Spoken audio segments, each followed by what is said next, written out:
بسم اللہ الرحمن الرحیم۔ شروع اللہ کے نام سے جو بڑا مہربان اور نہایت رحم والا ہے۔ السلام علیکم پیارے دوستو، آج میں آپ کو 400 سال تک مسلسل تلاوت قرآن پاک کا واقعہ سناتا ہوں۔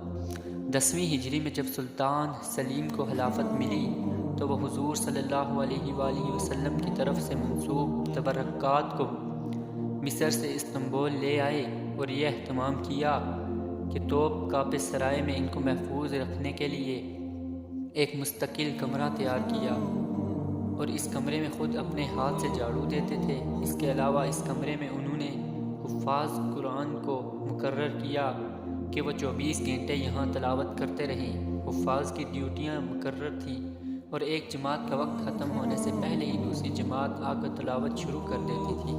اس طرح یہ سلسلہ بعد کے خلفاء نے بھی جاری رکھا۔ اس طرح دنیا کی